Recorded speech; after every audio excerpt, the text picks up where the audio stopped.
As a businessman, as an entrepreneur या कुछ भी समझो, मेरा पिछले 5 साल का एक्सपीरियंस मैं अपनी इस वीडियो के अंदर देने वाला हूं। 95 things that every Indian entrepreneur should know, must know. ये वो चीजें हैं, ये वो गलतियां हैं जो आप करना अवॉइड कर सकते हो, जिन गलतियों में मैंने अपना बहुत टाइम, बहुत एफर्ट ऑलरेडी वेस्ट किया है। हाय, myself Akul Arora, founder and owner of 3 successful startups. देखो, इंडिया में अगर आप काम करना चाहते हो तो आपको समझना होगा कि इंडियन मार्केट बहुत ही ज्यादा डिवर्सिफाइड है। साउथ और नॉर्थ की ऑडियंस, ईस्ट और वेस्ट की ऑडियंस, जमीन आसमान का अंतर मिलेगा आपको। कपड़े, खाना पीना, रहने सहने का ढंग, सारी चीजें अलग है। ऐसे में सिर्फ प्रोडक्ट सही होने से काम नहीं चलेगा, उन प्रोडक्ट्स को सही कंज्यूमर तक पहुंचाना एक बहुत बड़ा टास्क होने वाला है। जैसे मैकडॉनल्ड्स यूएस में और दुनिया भर में बेशक बीफ बेचता हूं, बट इंडिया में मैक आलू टिक्की इंट्रोड्यूस किया क्योंकि इंडिया में मेजॉरिटी ऑफ पॉपुलेशन हिंदू है जो बीफ के सख्त खिलाफ है। यू नीड टू अंडरस्टैंड कि इंडियन कस्टमर बहुत ही ज्यादा वैल्यू कॉन्शियस होता है। मतलब जितने पैसे दे रहा है, बदले में अगर उसे उतनी या उससे ज्यादा वैल्यू नहीं मिली तो वो आपसे प्रोडक्ट्स नहीं खरीदने वाला। प्राइस सेंसिटिविटी एक इशू है। एग्जांपल के तौर पे हिंदुस्तान यूनिलीवर को जब अपने प्रोडक्ट्स को इंडिया में स्पेशली रूरल मार्केट तक पहुंचाना था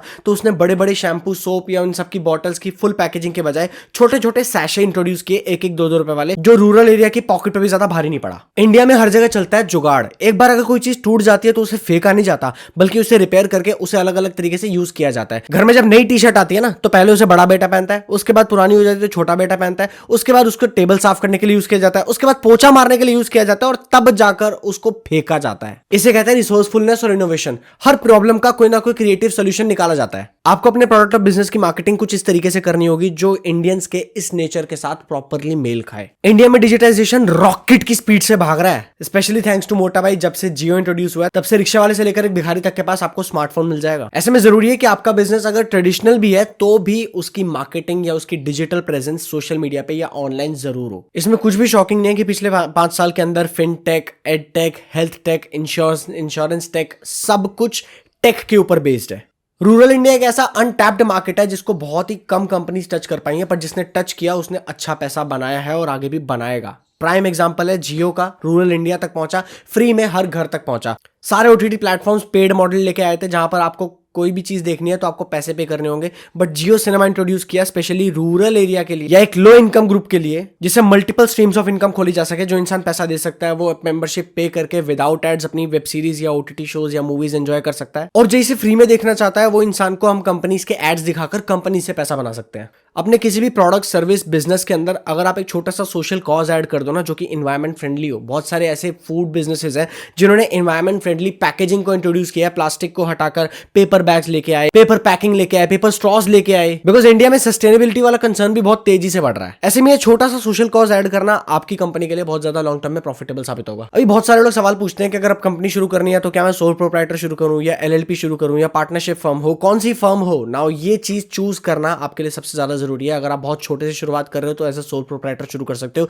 अभी कंपनी आपने शुरू तो कर दी, बट इंडिया में टैक्सेशन को समझना बहुत ही ज्यादा कॉम्प्लेक्स हो सकता है अगर आप नए हो इसमें। इन सभी टैक्सेशन को अगर आपने वक्त रहते टाइम से नहीं समझा तो कंपनी में लॉन्ग टर्म नुकसान तो होगा ही, ऊपर से बहुत से ऐसे एडिशनल बेनिफिट्स जो गवर्नमेंट ने टैक्स पेयर्स को दिए हैं वो भी आप एंजॉय नहीं कर पाओगे। आपकी इंटेलेक्चुअल प्रॉपर्टी को बचा कर रखना भी उतना ही ज्यादा जरूरी है जितना आपकी फिजिकल प्रॉपर्टी को। पेटेंट, ट्रेडमार्क, कॉपीराइट, ये सब चीजें इनिशियली सुनने में शायद आपको बहुत बेकार लगती हो, बट एक्चुअल में अपने आइडिया और अपने इन्वेंशन को प्रोटेक्ट करना आपके लिए बहुत ज्यादा जरूरी होने वाला है। जब भी कंपनी शुरू करो तो फोकस करो कि सर्वाइवल की जगह ग्रोथ के ऊपर प्लान हो। आपकी ब्रांड की अगर कोई स्पेशल पोजीशनिंग ही नहीं है, अगर आपके ब्रांड को कुछ अलग लोग अलग तरीके से जानते ही नहीं है, जो ऑलरेडी एग्जिस्टिंग ब्रांड्स मार्केट में कर रहे हैं, अगर वही सेम चीज आप कर रहे हो, that means you are not doing anything new and आपका ब्रांड अलग स्टैंड कर ही नहीं पाएगा। कैमरा इंडस्ट्री में सोनी, निकॉन, कैनन ये सब ऑलरेडी डीएसएलआर और अपने मिररलेस कैमरास लेके आए थे, बट गोप्रो अपने एक्शन कैमरास की वजह से जाना जाता है, जिसके चलते उसने अपनी ब्रांड पोजीशनिंग बाकी कैमरास के कंपैरिजन में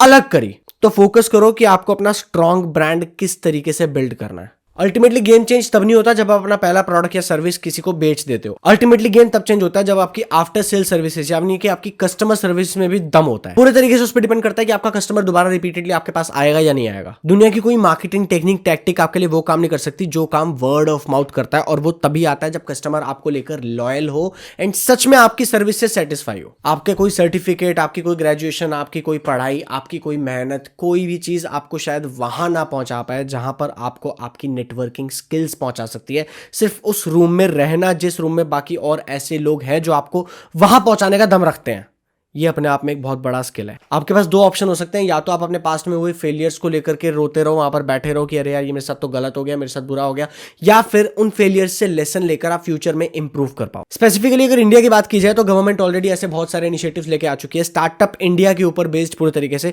जो इंडियन स्टार्टअप्स को एम्पावर और बूस्ट करने के लिए। ये मतलब बिल्कुल चेरी ऑन द टॉप वाली बात है कि जहां पर आपको रिसोर्सेज और फंडिंग भी मिल सकते हैं एंड इस वेव के ऊपर सवार होकर आप और भी ज्यादा तेजी से बढ़ सकते हो। और अगर आत्मनिर्भर भारत कैंपेन के साथ चल दिया ना तो फिर तो भाई तुम्हारे मजे ही मजे हैं। इन सब के बीच में लेबर लॉ को बिल्कुल मत भूलना। गवर्नमेंट के ऐसे बहुत से स्ट्रिक्ट रेगुलेशन है मिनिमम वेजेस को लेकर, एम्प्लॉय बेनिफिट्स को लेकर, वर्किंग कंडीशंस को लेकर। कहीं भी हल्का सा भी आपसे चूक होगी या गलती होगी तो बहुत सारे लीगल पंगों में आप फंस सकते हो। नेसेसरी लाइसेंस और परमिट्स को लेना बहुत जरूरी है। प्रोडक्शन को जितना ज्यादा हो सके लोकल रखना और डोमेस्टिक रखना, क्योंकि इंडिया की लेबर मार्केट में या आसपास की जहां लेबर है वहां से भी ज्यादा काफी सस्ती पड़ेगी। ऑलरेडी बहुत ज्यादा फैंसी टर्म हो चुका है कि फंडिंग उठा ली, वीसीस आ गए, बट एक्चुअल में जितना ज्यादा हो सके आप बूटस्ट्रैप अगर रख पाओ तो इससे बेटर ऑप्शन आपके लिए कुछ भी नहीं होगा, क्योंकि जितनी जल्दी आप इक्विटी को डाइल्यूट करोगे ना उतना ज्यादा आगे आपको रिग्रेट होगा उन गलतियों को लेकर। एंजल इन्वेस्टर्स का रास्ता सिर्फ तभी चूज करना जब आपको पता है कि आपको स्केल करना है, आपकी कंपनी ऑलरेडी प्रॉफिटेबल है, आपको पास टाइम बहुत कम है, अगर आपने जल्दी मूव नहीं किया तो आपसे पहले कोई और मूव कर लेगा।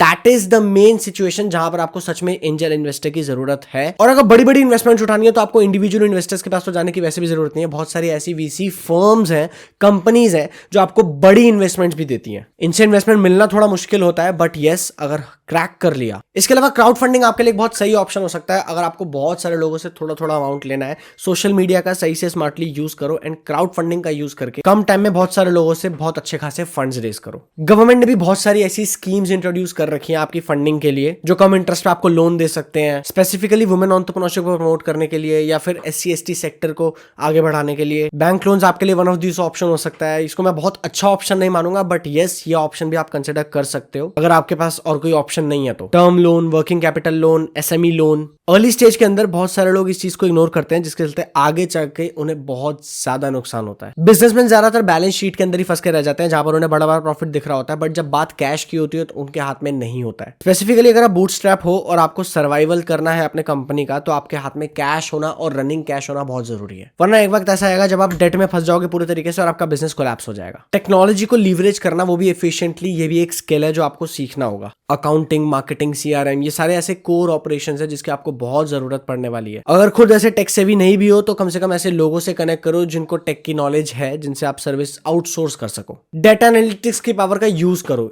आपने कभी नोटिस किया होगा कि जब भी आप किसी चीज के बारे में सोचते हो या उसको गूगल पे सर्च करते हो तो इंस्टाग्राम या फेसबुक आपको उस तरीके की एड्स दिखाना शुरू कर देता है। This is all data.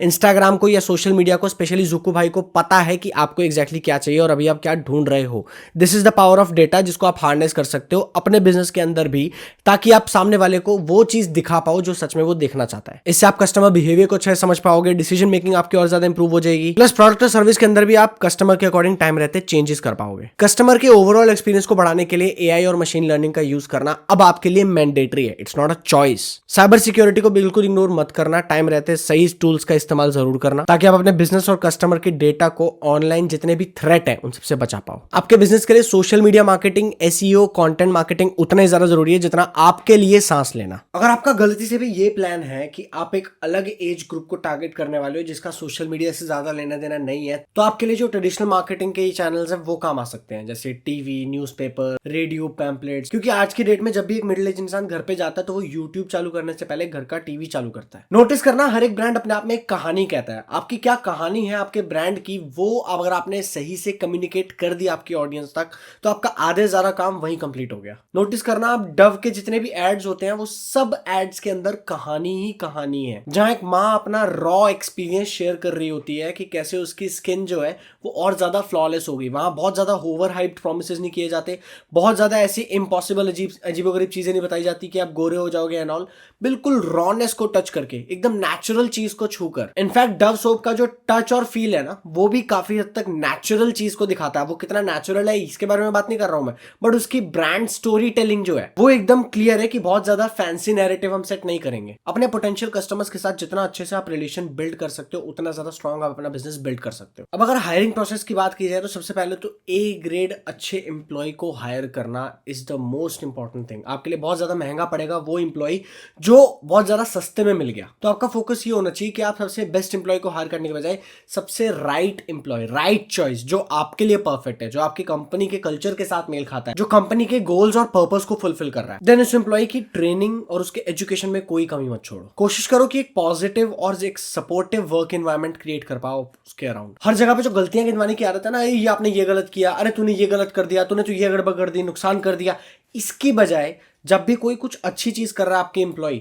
तो उसको अप्रिशिएट करो और उसको नोटिस करो और बाकी लोगों के बीच में भी उसकी तारीफ कर दो कि यार इस बंदे ने ये चीज अच्छी करी। वहीं बाकी सब लोगों के बीच में भी एक एग्जांपल सेट हो जाएगा कि भाई इस इंसान की तारीफ हुई है क्योंकि इसने ये अच्छा किया, तो इसका मतलब इस कंपनी के अंदर एक्नॉलेजमेंट होती है। If you do something good for the company, for companies purpose, किसी भी चीज के लिए, कस्टमर के लिए, तो यहां पर इग्नोर नहीं किया जाता, उसकी एक्नॉलेजमेंट होती है। तो एम्प्लॉय के दिमाग में ऑटोमेटिकली ये साइकोलॉजी चल रही होगी कि यार एक्नॉलेजमेंट हो गई है तो इसका मतलब आगे जाकर मेरे प्रमोशन में या मेरे सैलरी इंक्रीमेंट में कहीं ना कहीं इसका योगदान होगा, क्योंकि इन्हें पता है कि मैंने कुछ अच्छा किया। ये उसका रिकॉर्ड रखते हैं। जितना क्लियरली हो सके उतना अच्छे से इफेक्टिवली कम्युनिकेट करने की कोशिश करो अपने एम्प्लॉय के साथ। अगर उसने कुछ गड़बड़ करी है, कुछ गलती करी है, तो उसे अकेले में आकर बताना, समझाना, डांटना, बोलना, ये सब चीजें भी जरूरी है। बट जहां पर उसने कुछ अच्छा काम किया तो पब्लिक में सबके सामने उसको अप्रिशिएट किया। डेलीगेशन इज समथिंग जिसमें लोग बहुत ज्यादा कच्चे होते हैं। उन्हें लगता है कि यार हम डेलीगेशन अगर कर देंगे तो जितना परफेक्शनिस्ट बन के मैं काम कर रहा हूं उतना परफेक्शनिज्म के साथ सामने वाला काम नहीं करेगा। ये एक एंटरप्रेन्योर की सबसे बड़ी पांव की मोच है जिसके ऊपर काम करना जरूरी है। ध्यान रखना, आपकी कंपनी के अंदर जितने ज्यादा डिवर्सिफाइड एम्प्लॉयज होंगे, उनके नेचर,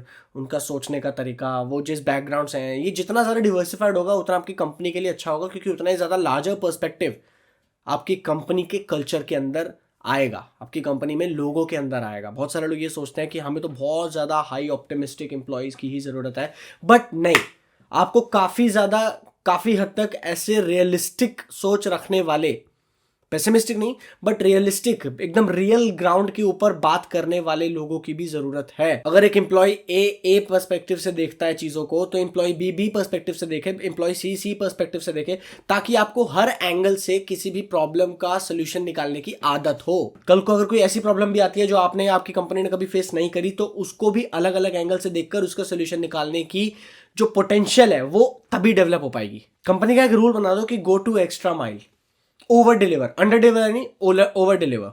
आपके क्लाइंट्स को भी आपको ओवर डिलीवर करना है, जितना प्रॉमिस किया उससे ज्यादा डिलीवर करना है। आपके एम्प्लॉयज जो हैं उनको भी आपको यही सिखाना है कि ओवर डिलीवर करने की पावर कितनी ज्यादा होती है, कि जितने पैसे आपने लिए हैं उसके ज्यादा अगर आप काम करते हो या उससे ज्यादा अगर आप ओवर डिलीवर करते हो तो आगे के लिए ट्रस्ट बिल्ड होता है, एक एम्प्लॉय के लिए भी, एक एंटरप्रेन्योर के लिए भी, एक क्लाइंट के लिए भी, हर इंसान के लिए। ओवर डिलीवर करने की जो हैबिट है या उसका जो क्लियर रीजन है वो अपने एम्प्लॉयज के अंदर, अपनी टीम के अंदर इंजेक्ट जरूर करना। If you trust, if you believe on your business idea, अगर आपको स्ट्रांगली बिलीव है कि yes this is going to be this way and I am going to make it, वो बिलीफ ऑटोमेटिकली आपकी टीम के अंदर ट्रांसफर होगा। जिस दिन आपके अंदर ये बिलीफ नहीं रहा, आपकी टीम धीरे धीरे आपको छोड़ती चली जाएगी और एट्रिशन रेट बहुत ज्यादा बढ़ जाएगा। इंडिया का बिजनेस लैंडस्केप कंटिन्यूअसली चेंज कर रहा है, यहां से वहां से यहाँ बदलता जा रहा है। ऐसे में आपकी अडेप्टेबिलिटी जितनी ज्यादा तेज होगी उतना ही ज्यादा बड़ा प्लस पॉइंट है आपके लिए कंपटीशन के कंपैरिजन में, क्योंकि हर किसी के अंदर ये स्किल होता भी नहीं ना तेजी से चीजों को अडेप्ट करने का।